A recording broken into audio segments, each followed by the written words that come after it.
Mine's going.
At a moment in our congregation's history, our shepherds of this congregation have done something that's quite unique. They've told this church to stay home today. And so at this time, we normally begin our worship service by welcoming hundreds of people in this auditorium, but it is virtually empty. I can count on one hand the number of people that are here today. And so we realize this is a very unique time in our history.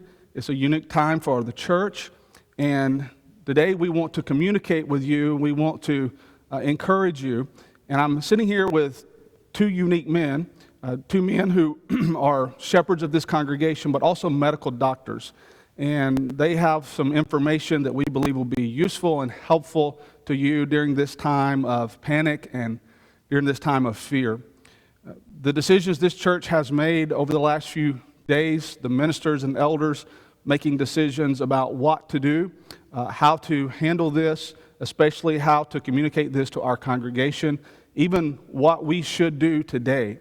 This past week, things changed so rapidly, and there were times when one plan was outdated before we even got it down on paper, and I believe we're on about our fourth or fifth plan for today, and this is what you're seeing.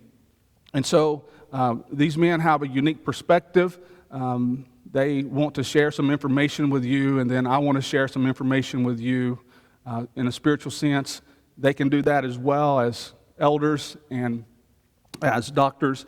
So I want to, at this time, ask them to introduce themselves and give some of their credentials, and then we'll proceed with our presentation. Brother Bill? My name is Bill Shumate. I'm a family medicine physician practicing in North Garland. I'm Dr. Jerry Barker. I'm a radiation oncologist at Presbyterian Hospital here in Dallas. And again, as Jason said, Bill and I are both elders here at Waterview. At this time, we're going to allow Brother Bill to give some information. They both have some prepared notes. I want to remind you, I'll be looking at my phone during this. And if you're watching on Facebook Live, you have the opportunity to add questions in the comment section. I'll be looking at those, and as time will allow, we will try to answer some of your questions as we go along this morning. At this time, we're going to begin with our Brother Bill talking to us. All right, thank you. As Jason's mentioned, we certainly are in unprecedented times, and what I wanted to make sure is that we are communicating and educating to the best of our ability.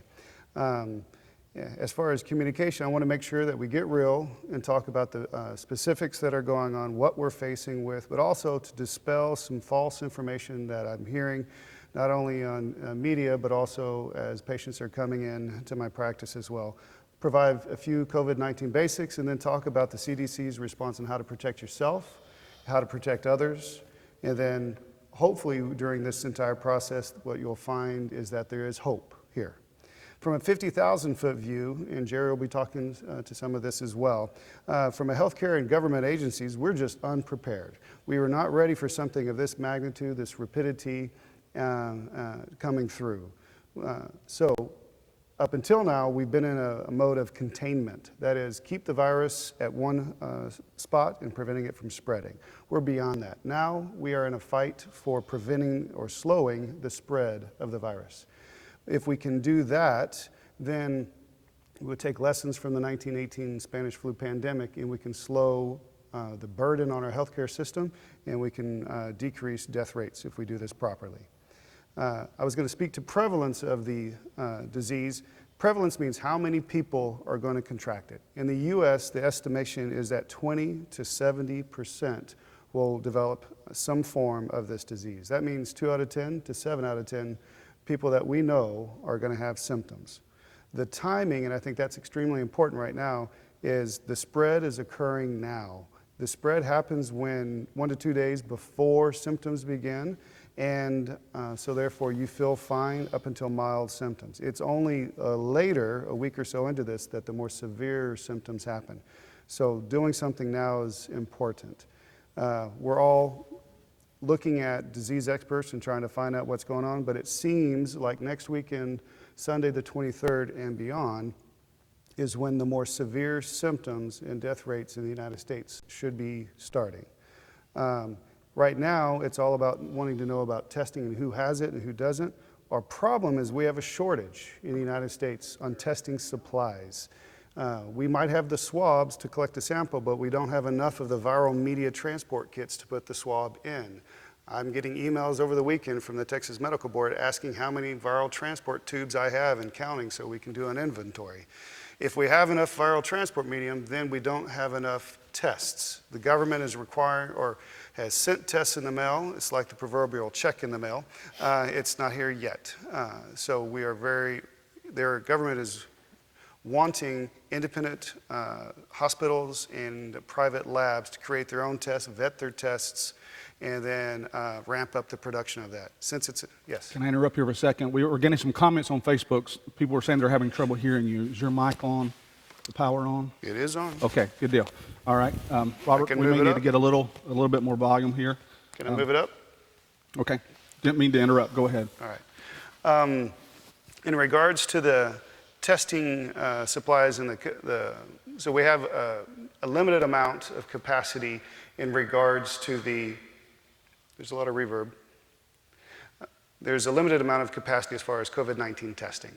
So what we're trying in the healthcare system is, as that ability of producing COVID-19 tests comes up, we're trying to reserve those for the most symptomatic. And we'll talk about that here in a little bit.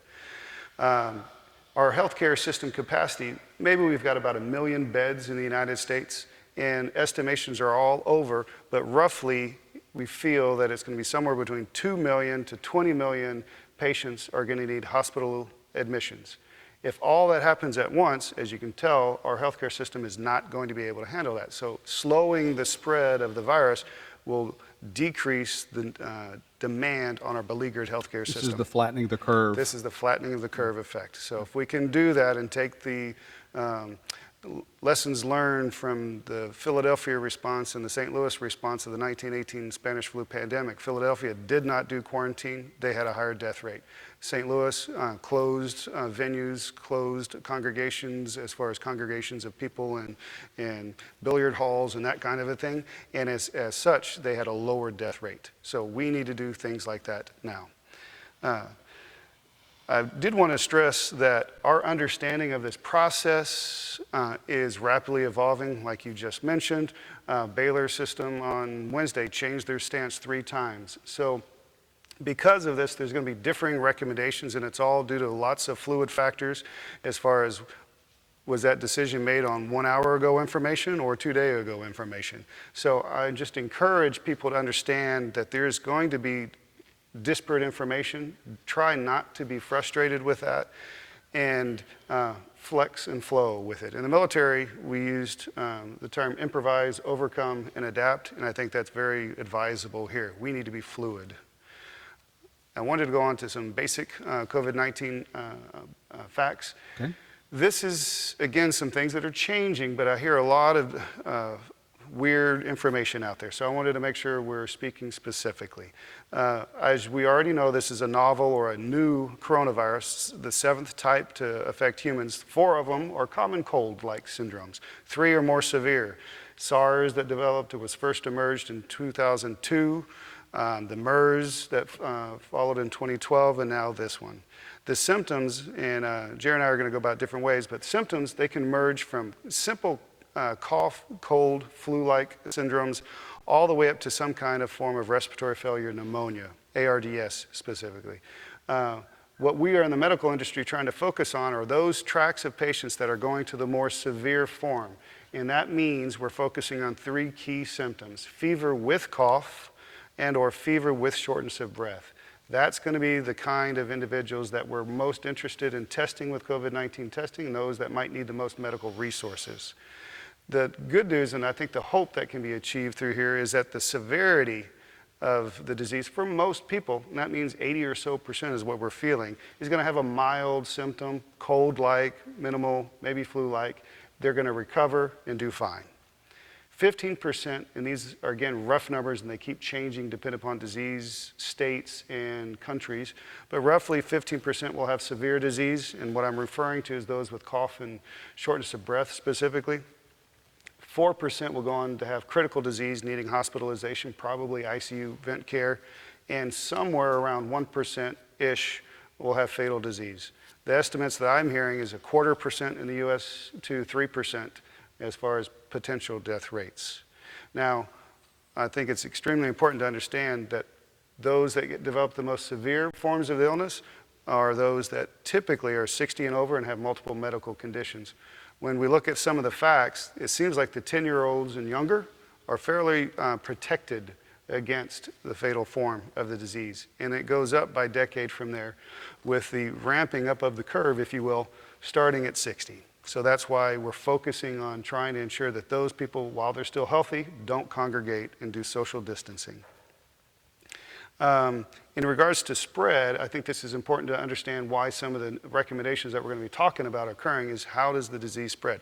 It's like any other thing, viruses, cold, flu, it's respiratory, it's aerosolized. When you cough, spit, and sputter, then droplets come out.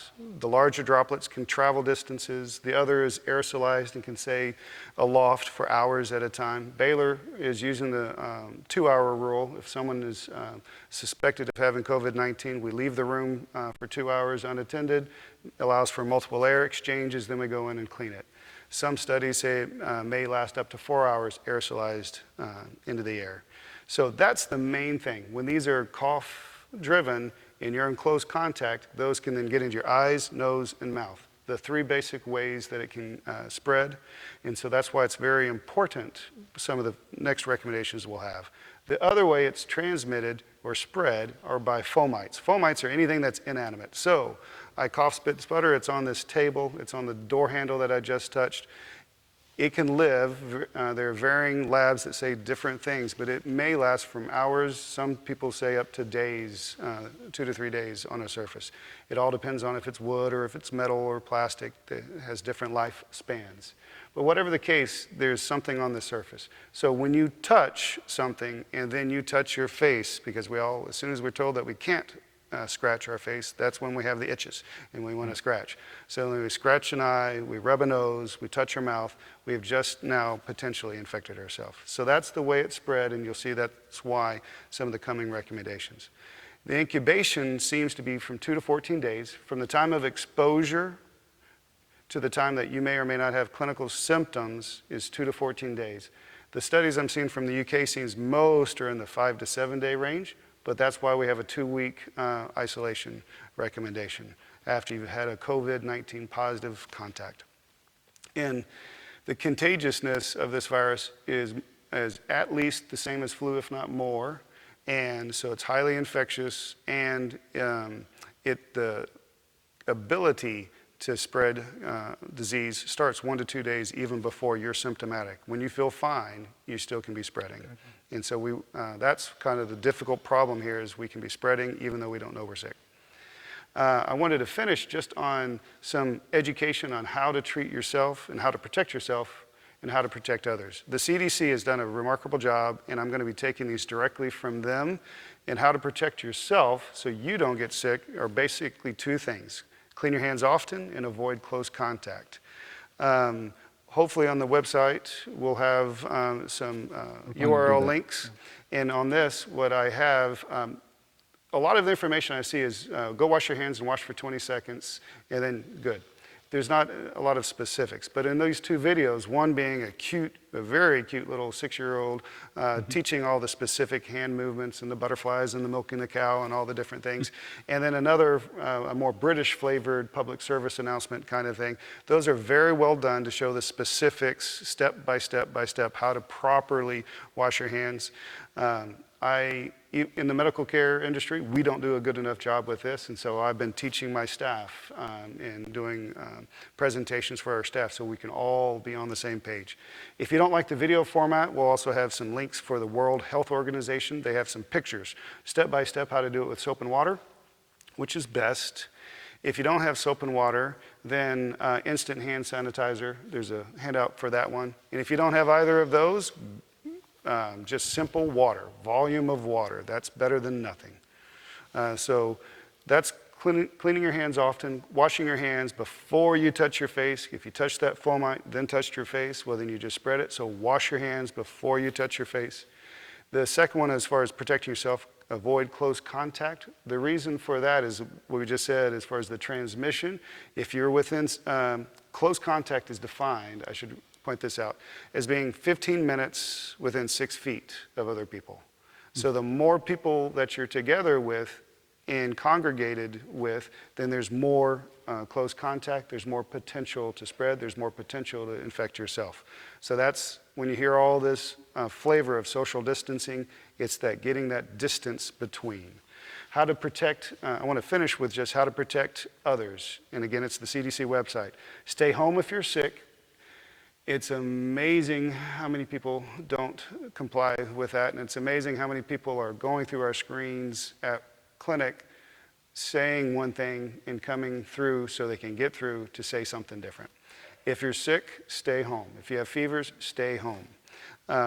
Covering your coughs and sneezes with a handkerchief, or Kleenex, or with your elbow, whatever it is, if you cover, then it's not spread out. That decreases the effect and the contagiousness for others. And that goes to the face mask is the third one. Wear a face mask if you're sick.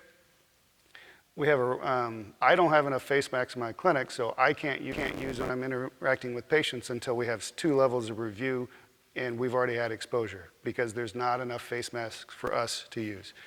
Now, face masks are not for the healthy. Face masks are for the sick. And the reason is multiple reasons, but basically, if you're cough, spitting, and sputtering, and you have a barrier, then you're not spreading it out. If that face mask becomes wet or is wettened, then it's not as effective. So change it out if you're sick and have a wet face mask. For those that are healthy and have it there, well, the virus can get around the mask. There's so many other ways that it's not as helpful. So we need to reserve the few that we have for those that are the sick. Lastly, clean and disinfect. The CDC has a website on how to make your own, because in our healthcare industry, we can only get the same number of allotments of cleaners that we've had in the past. We can't get more, so we're supplementing that with Clorox bleach. You can look at the CDC website, 4 teaspoons per quart, 5 tablespoons of Clorox per gallon of water, and that way you can make your own, put it in a spritz bottle, spray the surfaces, let it sit for a minute, then wipe. Great information. We really appreciate that. I want to mention that some of the links that Bill mentioned are being uploaded already in the comments section. Maybe you've seen that. We appreciate Brother Robert Taylor, who is manning the audio-visual, helping us out this morning. And we also want to recommend that if you have questions, as you think about them, go ahead and write those in the comment section. In just a few minutes, we'll get to as many of those as we can. But we want to thank Bill for sharing that information. Now we want to allow Brother Barker to be able to share some information from his perspective as well. Jerry? Thanks. I'm going to be saying some of the things that Bill has been telling you about. If you've seen on TV, you may see two physicians that they'll be interviewed, and they both will be asked the same question, but they may answer it in a little bit different ways. This is kind of what you're going to see right now, because sometimes it sinks in better if it's said in different ways. But I think everyone realizes now that this coronavirus has been declared by the World Health Organization as a pandemic. Now, there are different phases that the world and the health organizations go through when you have a particular onslaught of illness. If you just have a very localized environment to where you may have a block or even a city that has a particular illness, that's referred to as an outbreak. The next step up from that would be, say it spreads to several cities or a state or a region, that's referred to as an epidemic.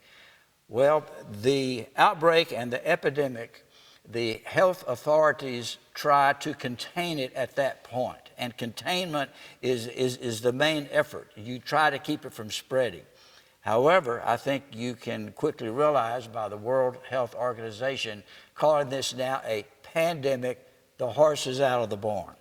And all health agencies are now switching their efforts from containment to personal protection. So from this point forward, each person needs to take measures to protect oneself.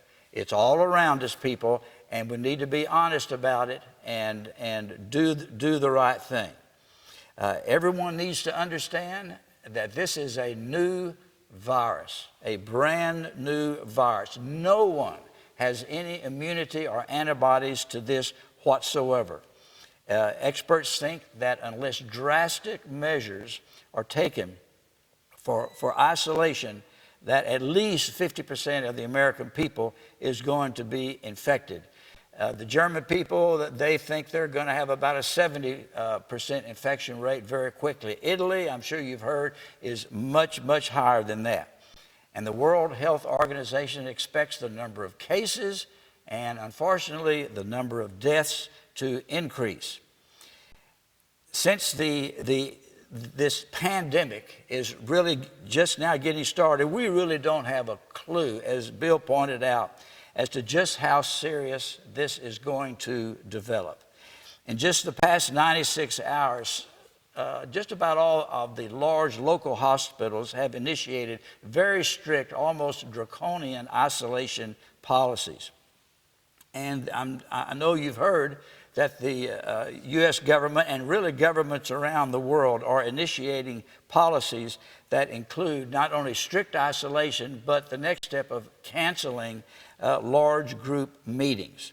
And we need to understand that this virus is a lot more transmissible than the flu virus. It's a lot more contagious. It is an extremely rapidly spreading virus. A patient with this virus, unless they self-isolate them, can infect 4 or 5 other people very quickly and not even know that they even have the virus. Luckily, as Bill well pointed out, most cases are no more severe symptom-wise than just the common flu or common cold. But sensitive and susceptible individuals can have a very severe illness that may require hospitalization. And the elderly are especially vulnerable, with a 15% mortality rate if you're above the age of 80. So as Bill pointed out, above the age of 60, it becomes more serious.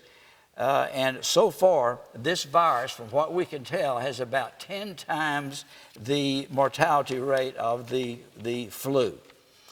Again, we need to emphasize that this is a new viral pandemic. No one has any immunity or antibodies against this virus. There is no vaccine available for at least a year, so there's really no protection from that point of view if you come in contact with the virus. In addition, there's no treatment if you get the virus. All we can do is give you supportive care so that hopefully the virus will not progress to more serious illnesses like pneumonia. Experimental therapy is going on right now, like in Washington State, because they've had 24 deaths recently, so they're sort of desperate. So they are trying experimental drugs to see if that will work. Chloroquine, things like that. We'll just have to see. All this is in the infancy stage. Now, something else that we need to understand, there's really something very unique, as Bill pointed out, about this virus. Normally, when a person gets a virus, when that person becomes afebrile or no more fever, it's safe for that person to go out into the public. This virus, however, may remain in the respiratory tract, as Bill pointed out, for weeks and could still be contagious. And normally a virus cannot live on inanimate objects very long. However, it's starting to appear that this virus, again, is very unique, and it may remain viable for several days. After it leaves your body, as Bill pointed out, if you sneeze or cough or atomize it on the surfaces in your home, it could remain viable for quite a while. This is why it's very important that a patient, if they think they have coronavirus, disinfect the surfaces in the home with a water bleach solution. And after exposure to the coronavirus, a person may have no symptoms but could still shed the viruses to other people. So this is why isolation and crowd avoidance is necessary at this time, because you can be infected by someone that looks perfectly healthy to you. This person may test positive for the coronavirus if he were tested, but as Bill pointed out, we have a sparsity of testing kits right now. But most people don't get tested if they look well and look normal. So you really have no way of identifying these people. An infected person may never develop symptoms, but they can still infect other people.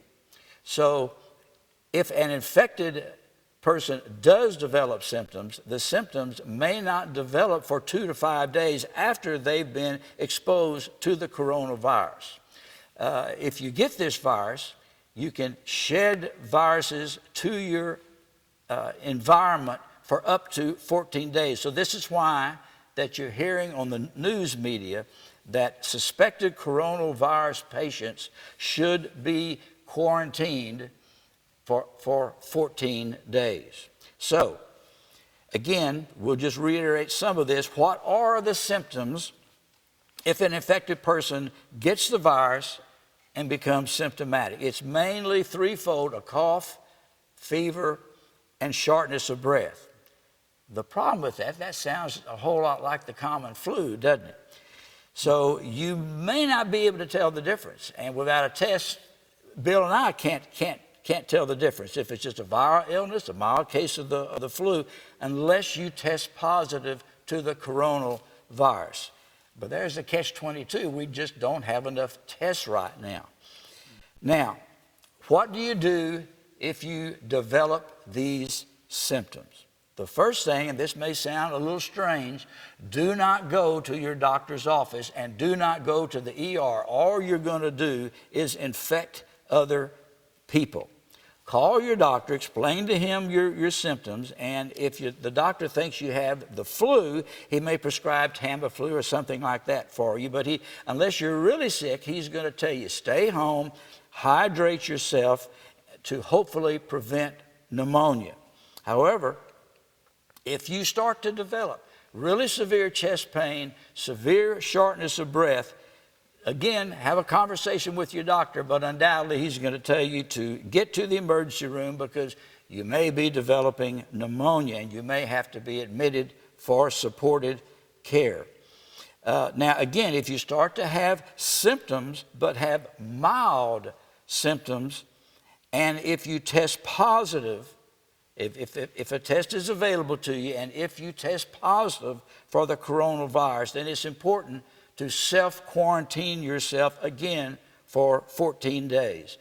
If you have access to a test for the flu and you test positive for the flu, then again, what do you do when you have the flu? You stay at home, stay away from other people, hydrate yourself really well, and when you become afebrile, when the fever goes away, then you can get back out in public. So, in conclusion, let's just briefly talk about what everyone can do to avoid exposure to the virus, because this is where the money meets the road now, people, is that we don't have a treatment for this, so we've got to try to prevent it. Number one, stay hydrated. This is not stressed often enough. I hear it on TV, but it is not stressed enough. Hydrate yourself. Any virus has a much harder time infecting you if you keep your liquid intake up and keep the membranes in your nose and mouth hydrated and moist. So hydrate yourself. Very, very important. That's a curative measure and a preventive measure. Okay, number two, remember, you get this virus by coming in contact with somebody that has the virus. So when you go out in public, when you go to the grocery store, try to stay 6 feet away from people. Number three, isolate yourself as often as you can by staying home as much as possible. Avoid group meetings like what we're doing right now. You're at home and we're here by ourselves. Number four, protect the elderly. They're especially vulnerable, and protect those that have chronic health problems. Try and stay away from them as best you can. Don't visit nursing homes unless you absolutely have to. The elderly, as we stated, are especially susceptible to this virus, and the coronavirus illness in ages greater than 60 can be a lot more severe, and you can get a lot more serious complications such as pneumonia. Above the age of 80, again, this, not trying to scare anybody, but we need to face facts. It has a 15% mortality rate in patients above the age of 80. Number five, please don't shake hands. As much as we want and love each other, don't shake hands. If you have to touch someone, touch elbows if you have to do it. But please don't shake hands. Next, if you have a cough, cover your cough with your sleeve. Cough into your sleeve, not into your hands. Number seven, and this is very important, as Bill pointed out, wash your hands frequently for at least 20 seconds. I wash mine at the hospital for at least 30 seconds. Use of a hand sanitizer is good if it has at least 60% alcohol in it. But the best way to cleanse your hands is with soap and water for 20 seconds. I'd advise you to look at the video that Bill talked about on hand washing. Most of us don't know how to wash our hands, I hate to tell you. Most people, when they wash their hands, they'll just wash their palms and rinse it off.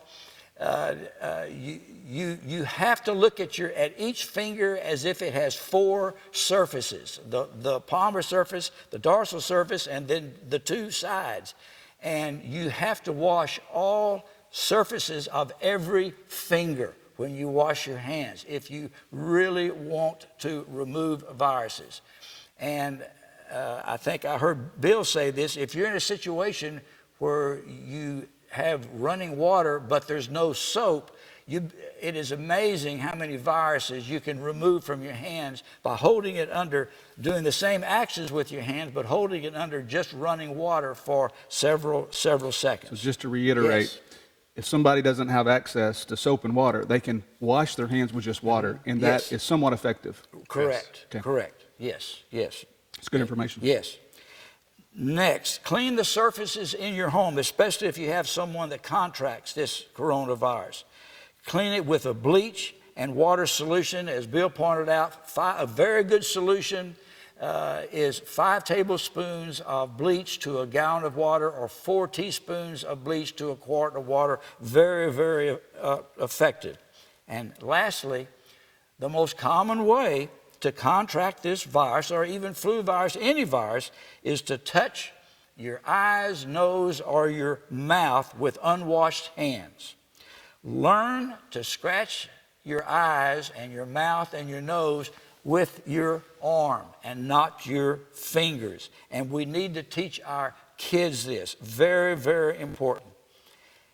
Again, you can sort of summarize this, that the 2 most important things is to wash your hands correctly, frequently, and isolate yourself as much as possible until this starts to calm down. We really don't have a clue at this point where we're going to be a week from now or 2 weeks from now. We're just going to have to wait and see.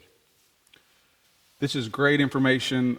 People are commenting on the Facebook Live in the comment sections, thanking you guys for doing this. Some are asking if this is being recorded and will be able to be viewed later, and the answer to that is yes. If for some reason you're having trouble streaming this morning, this will be uploaded to our website, hopefully within about 30 minutes after we finish. And some have even asked if this could be played and maybe to churches, and we will give you the permission to do that. We've had several questions come in, and I want to be able to ask some of these questions, and you're welcome to ask more, and we'll get to those as time will allow.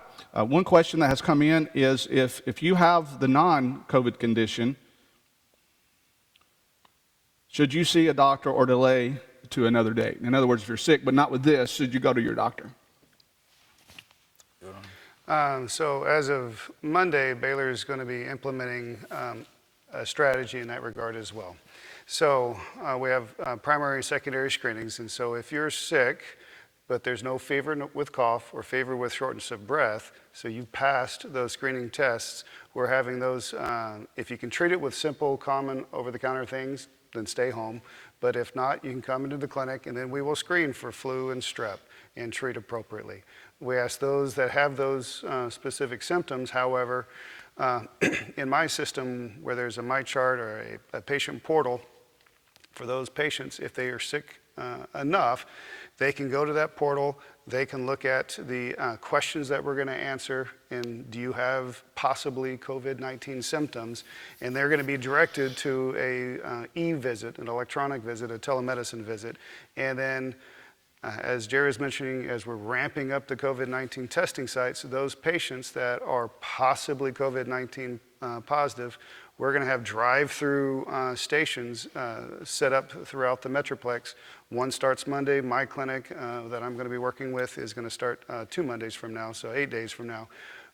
The patients will stay in the car. We'll swab in the car. The patients will not get out of the car, will not go into the clinic whatsoever. They will then go home. Those COVID-19 initial screenings take a day to get back. After, if it is positive, it's still supportive care. But then we go and do the CDC secondary confirmatory testing, which takes another 3 or so days to get back. So for those that have symptoms, but again, it's not the progressive lower respiratory tract deep symptoms, they can get swabbed, but then they're going to go home. Those that have, as Jerry mentioned, advancing, more deepening cough, more shortness of breath, we're going to be directing them to the emergency room because they may or may not need to be admitted. Yeah, and remember, there is no treatment for this virus. All we can treat, as Bill pointed out, is the symptoms that we get if we contract the virus. And if the symptoms are mild, stay at home, hydrate yourself. At this point, that's all we can do. Other question, too, actually, that are somewhat related. Any idea what caused the virus, and was the virus originated in China? So a lot of the coronaviruses are in animal species, and at present, at least what I'm understanding, is that this originated, yes, in animals transmitted because of close contact between mass congregation of peoples with mass congregations of animals in China. I've heard all kinds of conspiracy theories, but that is a process called zoonosis, where diseases transmit from animals to humans. That was the origination. Where it is now, it's human to human spread. Yeah, all we can say is that yes, it did originate in the Wuhan province of China. As far as all the details goes, all that will be elucidated in the future. I assure you, this will be well studied in hopes that it can prevent similar outbreaks in the future. But we're a long way off from getting a lot of answers. Okay. Another question, if getting the flu shot now, if you haven't, is it a good idea to help with the virus? Well, not with, as far as we know, not with the coronavirus, but if you have not had your flu virus, you can still get the flu. So you should get the flu shot. Call whatever agency that your doctor, wherever you're going to get this, and he'll direct you how to get this done. Again, you want to treat yourself and work your way through this system, staying as isolated as possible. You don't want to go sit in a big room with a lot of coughing people, okay? So yes, you want to get your flu vaccine as soon as you can. You just got to use your head at this point. I don't know if you have any other suggestions on that, Bill. So it's always a good idea to get a flu shot. The logistics and practicality is I'm out. I have none. So I cannot get any more flu vaccines. So if you can find it, great. As far as with the flu, and anytime some people dismiss flu vaccines because they still got something. Well, flu is like, there's different branches, flu A and flu B. It's like a Toyota versus a Honda. How many different Toyotas are out there? How many different Hondas are out there? If I immunize you against a Honda Civic and then you get a Toyota Sienna version of the flu, well, that flu shot didn't work. Well, that's not the way this process is. The virus continues to change, and you still may get sick, but you've had some prior immunity. What's different about this coronavirus is, yes, we may have had other coronaviruses, but this is a totally new genetic sequence, so we have no process for it, no immune memory for it, and so therefore we can have greater responses. So one question someone asked is, how did this just come out of nowhere? Or did it just come out of nowhere? Did the virus just suddenly appear, and how did that happen? Do we know? We don't. So just as Jerry mentioned, yes, it appears that it came from the Wuhan province, and it's probably in a virus that's been in animals for a while. Mm-hmm. It mutated enough that it could then be transmitted between animal and a human. That is what viruses do. They change, they morph, they shift. That's why it's a moving target when you're trying to do vaccines or medications or anything else. It's extremely hard. So there was probably an antigenic shift that created this process, and it's natural. Someone asked about covering your face. They asked, if you don't have a mask, what about a bandana, something like that across your face? I saw someone driving in this morning, driving in their car by themselves. They had a face mask on, and I wondered if they should have been doing that. I know you've talked about that, but do you recommend people covering their face when they go out? So I heard two questions. One, does any kind of barrier help? Yes, any kind of barrier helps, whether it's a surgical mask, whether it's your elbow, as Jerry was mentioning, something to decrease that respiratory droplet spreading out in a fan-like fashion. Mm-hmm. Now, some of the things that you mentioned, bandana is not as good, but it's something. And again, whatever we use to cover our mouth, if it's wet, then it's no longer as effective, so change it out. It is now a fomite, it is contaminated, and somebody hours later can touch that and still get the disease from it. So if you're sick and have symptoms, then you should be washing your own linens. This is a question that has come from someone that they say, if you've been homebound with illness, what do you do about the caregivers that may come to your house? From my standpoint, you're dependent, unfortunately, in that situation, and so you can ask those caregivers if they're symptomatic to please look at local and CDC recommendations if they're fever or cough or symptomatic not to come in, but unfortunately you're going to be limited to your caregivers. So the caregivers should be extremely comfortable and extremely consistent and know their symptoms and self-inspect. For those that we love other individuals and we want to go encourage and admonish and love on and support, but we're not doing primary caregiving, you're exposing these homebound patients. And so for right now, do it electronically, don't do it in person. Someone asked, does it matter if you use hot water or cold water? Is hot water more effective? No, there's no evidence of that the temperature has any effect. Okay. You just want to use running water and lots of it, and preferably with soap. Yeah. Okay. Some are asking about, are there vitamins or things that you could take to... No. So nothing No. you can do in addition? No, Okay. that doesn't help at all. Vitamins has no cross-reactivity with this whatsoever. Okay. Well, there are some basic things, and I wouldn't say necessarily vitamins, but if you're shortchanging your sleep, your immune system is going to take a dive. So do basic things, get adequate amount of rest, get good, healthy nutrition, and stay hydrated, as Jerry was mentioning. If all of a sudden you want to get on a health kick and you've never exercised before, and now you're going to train for a marathon, your immune system is going to take a hit with that. So just basic things. Okay. What are the statistical signs going to tell us if the situation is getting worse or better? Statistical signs, we're looking at hospital admissions and then death rates. Obviously, death rates are the end, and we don't want that. But right now, we are at a disadvantage. What we would love to have is an opportunity to test mildly symptomatic and higher risk patients with an abundance of COVID-19 testing. We don't have that. If we could identify them, then we could quarantine them, as Jerry was mentioning, you could isolate things. So right now, it's the fever, cough, and shortness of breath. Okay. One thing, not to scare anyone, but to bring a little bit again of realism in this, that what we're saying is very, very important. If you look at Italy and how quickly they got themselves in trouble, the trajectory of cases in the United States has a steeper trajectory than it did in Italy when it was getting started.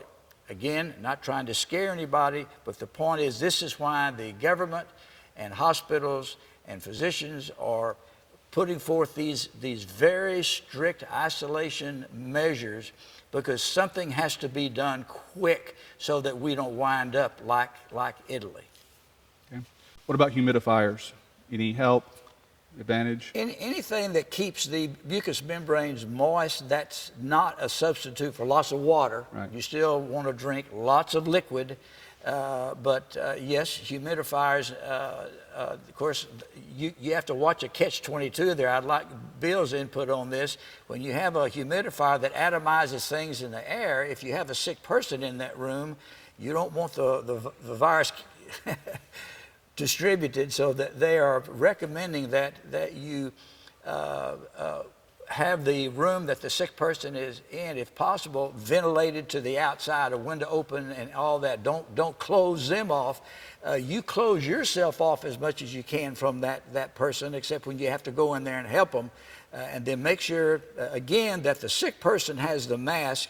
You don't really necessarily need a mask unless the sick person cannot wear a mask. But the mask is for the sick person. It doesn't do you that much good. Yours is distance. Do you have any? You covered it well. So if you're a direct primary caregiver of a COVID-19 patient and you're going to be within that 6 feet caregiving, then yes, you should wear a mask. It's a cool day, rainy here, but would opening windows, letting some fresh air come into your house be a good idea? Sure. If you're able, now we are in Texas allergen season, so you got to be mindful of that process. But yes, there are some recommendations for hospitals and clinics to actually open doors and windows to ventilate as much as possible. Okay. Several have asked, how long will this last? Do we know anything like that? No. This is a catch-22. If we do know containment and we do know social distancing and isolations, then the peak of the symptoms are going to happen faster. More people are going to get sick, more readily. We're going to overwhelm even more our healthcare system, and we're going to have a peak, a steeper peak. What we don't want is that steep peak of patients being sick, severely sick. We want to spread out the process, making it last longer. That's the negative. But the benefit is the people that need it, the medical resources the most, will have something available. Okay. So you can speak to the months. Yeah, Italy is in such a steep peak right now that not only are all hospitals, and they have a lot of hospitals in Italy, the hospitals are full. The hallways in the hospital are full of stretchers with sick patients on it, and they're now starting to put patients out in the parking lots on stretchers that are sick. And as Bill points out, we hope we don't ever get to that point. This is a question, it's somewhat related to one of the earlier ones, but maybe more specific. If you have an appointment with a doctor but aren't sick, just a regular appointment with a rheumatologist, say, should you keep that appointment or reschedule for later? They said that they have to have blood work done every 3 months or so. Yeah, call in and talk with your physician about that. Obviously, non-emergency situations are already by physicians' offices starting to be put on hold, but depending on what specialty of physician that you're thinking of visiting, there are some situations in which they just may have one patient come in every 15 or 20 minutes, not have anybody waiting in the waiting room. Talk it over with whatever physician you have that appointment with. They'll discuss it with you. So for sure, we don't want to supersede your physician's recommendations, but as Jerry pointed out, it sounds like that individual was one that may or may not have had one of those comorbid medical conditions and therefore is at greater risk. I know in our clinic, we're already calling ahead and rescheduling specifically patients 16 over for routine care. Sure.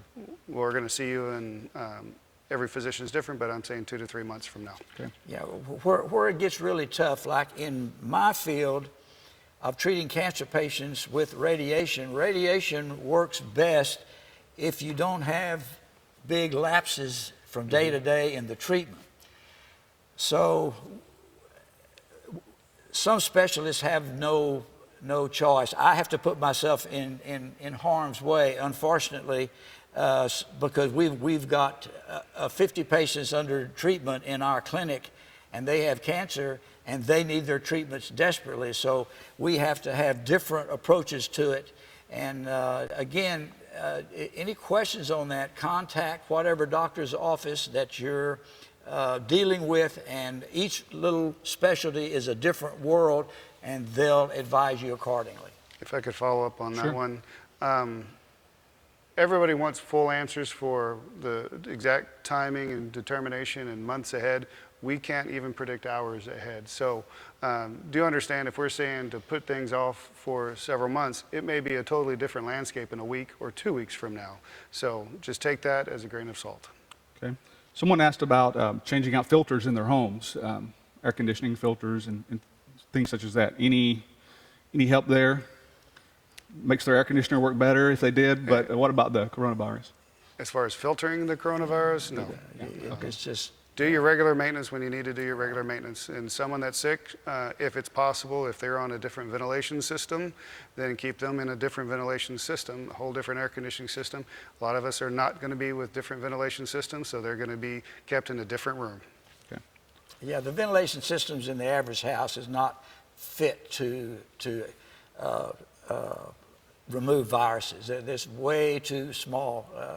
The filters in our house are for antigens in the air, pollen, things like that. It can remove most of that, but viruses, they just laugh at that. One question that's come in, and this maybe would be more for you being elders in this church, shepherds in this church. Someone has asked, how can we assist our shut-in members?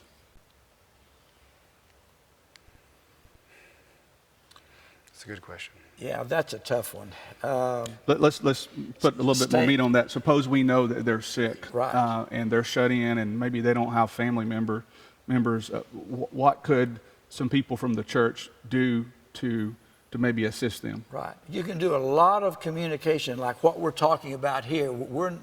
Bill and I and Jason are not standing there next to you in person. You can do a lot of communication with sick people over the phone. This is why we're saying, again, if you get sick, call the doctor's office first. They'll discuss it with you. They'll sort of triage you on the phone and advise you accordingly. It's the same with this. You can have very meaningful conversations with members of our body that happen to be shut in or sick, and advise them like what we're talking about here. If they didn't see this today, they can go on the Waterview website and view it. But that is a tough situation when you can't always personally be there. You can be an emotional and a spiritual advocate for that individual, like Jerry was saying, telephonically or by media, so there's not that face-to-face touch interaction. So therefore you can minimize the spread. You can also be a health advocate. So that shut-in may or may not have resources, may or may not have readily food supplies or access to medicines or whatever else. You can be that conduit in that regard. Okay. Couple more questions. Someone asked, is bleach the only thing to use to clean, or would you recommend anything different? I guess maybe if you didn't have bleach. There's FDA, there's a lot of virucidal agents that are out there. There are a lot of options. It just goes back to the readily available, what's readily available. And cleaning agents, industrial grade cleaning agents, we're having tough supplies. So the simplest and greatest is the Clorox, as Jerry was mentioning, at least 60 or 70+% isopropyl alcohol. Someone asked, would it be recommended to just go outside and walk just for exercise, just get out of the house? Oh, that's fine. Yeah. So just keeping distance away from Right. people is really Right. what we're Sure. aiming for here.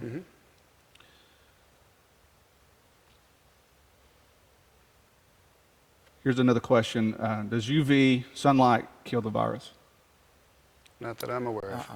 No. It's time off of a person, time off of the host. Someone also asked, what about if the weather gets warmer, will that be a good thing for this to maybe go away, or at least not be as rampant? We expect studies have to be continued and understood, but in general, viruses last shorter periods of time in warmer weather on inanimate surfaces.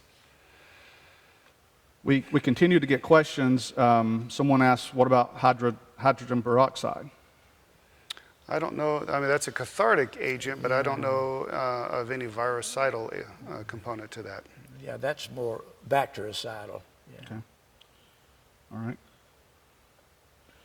Well, I think we've asked, or rather we've answered a lot of questions, and I'm sure we may have a few more to come in.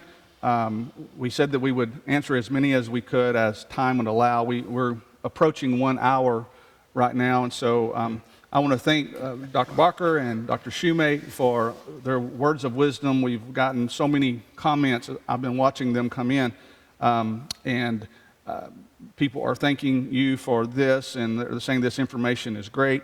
And so we are very appreciative for your expertise.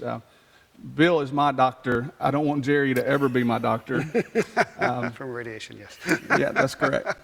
And so I'm thankful for you personally, most importantly, that you serve this congregation in a way that cares for people. And I want you to know, if you're watching, you're a member of this church, that the reason the decision was made for us not to meet, it was not out of fear, but it was made with an abundance of caution, because the leaders of this church love the members of this church. We also feel like it's a responsibility of ours to be good citizens. Being in Dallas County, we were asked not to assemble with over 500 people. And so in the spirit of that, we wanted to make a decision that would be good for people, loving our neighbors, and being a good influence.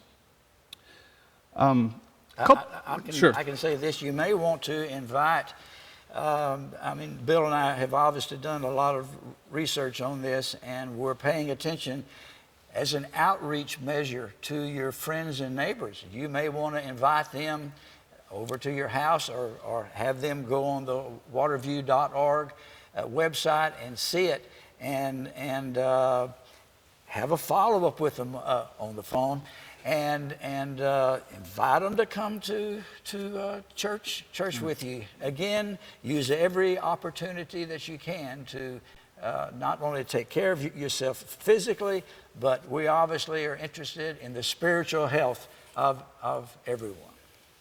I think that's a great reminder. What we're seeing, what we're being reminded is that the church is not what happens at this building. The church is people, and the church can be wherever people are. And so use your influence, use your ability to communicate with people, comfort, help as much as possible. Be the church every day whenever you come in contact with people. Couple of things I want to remind you before I leave you with a few words that I hope will provide some spiritual comfort. One thing that we want to reemphasize is, remember, if you had trouble with the streaming, and we had some people saying they were having trouble streaming, this will be uploaded to waterview.org, should be available within about 30 minutes or so after we conclude. And so keep that in mind. We also would like to remind the members of this congregation that there are financial obligations that the church will continue to have, whether we meet or not. And so the leaders, I've asked you to consider that. You have a couple of options, maybe 3 options. One, you could go on our website, waterview.org. You could give there. You could mail your check to the church, and the mail is going to be picked up every day, even though the offices are going to be closed. The mail is going to be picked up every day. And then another option perhaps is when we can come back together and meet, just keep up with the times that you weren't able to give, and just at that time put the extra money in to the contribution, and that will be very, very helpful. You know, this past week it's been a crazy week. I think all of us would agree. So many different things happened this past week. It seemed like every day this past week something new came up about this. And it was this extreme event. I know Wednesday night, as we sat in our regular meeting and we talked about these matters for probably 2 hours, we were getting messages and tweets and all kinds of information about the NBA decided they're going to cancel their season, and things just started to happen in that way. And it dawned on me as the week continued to go along that it seemed like that Friday was one of those events where it just all came together, and people were looking around saying, this is bad. This is really, really bad. And I couldn't help but think of another Friday that existed some 2,000 years ago. It was the worst Friday to ever exist. It happened in a small corner of the world, but a significant corner of the world, and that was in Jerusalem. And that is, for 6 hours, Jesus, our Savior, went to the cross, and he was crucified, he suffered, he bled, and then late that day he died, and some loving disciples came, they took his body down, and they laid him in a new tomb. And I thought to myself that happened on a Friday. And when you look at the gospel accounts, the crucifixion is mentioned in every one of them, but I'll tell you what we don't know. We don't know what those people did Friday night and on Saturday. We have no record of that. The only record that we have, Luke tells us that some of the women who were preparing spices to anoint the body of Jesus, they were going to go on Sunday morning to do that. The Bible says in Luke chapter 23, that verse 56, that they rested on the Sabbath. That's really all we know. What did Mary do? Was she with John? Perhaps. What did Peter do? What did the other apostles do? What did the other women do? We don't know. The Bible doesn't tell us what they did. And I'll tell you where the Bible picks up on the story. It picks up on the first day of the week. That early that Sunday morning, all those gospel writers tell us that Jesus came out of the tomb. All 4 of them explain different events that took place and giving us this big picture of what happened. But even after they realized the resurrection, there was still concern, there was still fear, and I want to read some verses to you from John's account of what happened. This is on Sunday evening after Jesus came out of the tomb. And what we read here is that the apostles were all gathered together. They were behind a closed door, a locked door, because they feared the Jews. And yet what we see is how Jesus coming to them, appearing to them, reassuring them, helped them overcome their fears. And this is a message that we would like to leave you with this morning. In John chapter 20, beginning in verse 19, the scripture says, "On the evening of that day, the first day of the week, the doors being locked, where the disciples were for fear of the Jews, Jesus came and stood among them and said, 'Peace be with you.' And when he had said this, he showed them his hands and his side. And then the disciples were glad and they saw the Lord, when they saw the Lord. And Jesus said to them again, 'Peace be with you. As the Father has sent me, even I am sending you.' And when he had said this, he breathed on them and said to them, 'Receive the Holy Spirit. If you forgive the sins of anyone, they are forgiven. If you withhold forgiveness from anyone, it is withheld.' Now Thomas, one of the 12, called the twin, was not with them when Jesus came. So the other disciples said to him, 'We have seen the Lord.' But he said to them, 'Unless I see his hands, the mark of the nails, and place my finger into the mark of the nails, and place my hand in his side, I will never believe.' 8 days later, his disciples were inside, and Thomas was with them. Although the doors were locked, Jesus came and stood among them and said, 'Peace with you.' And then he said to Thomas, 'Put your finger here and see my hands, and put out your hand and place it on my side. Do not disbelieve, but believe.' And Thomas answered him, 'My Lord and my God.' And Jesus said to him, 'Have you believed because you have seen me? Blessed are those who have not seen, and yet they believe.'"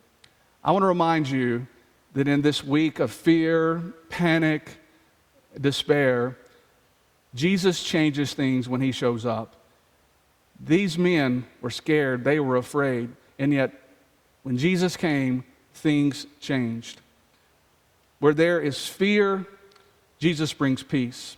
Where there is sadness, Jesus brings gladness. Where there is reservation, he brings affirmation. When there is devastation, he brings rejuvenation. And as we can see with Thomas, where there is doubt, he brings certainty.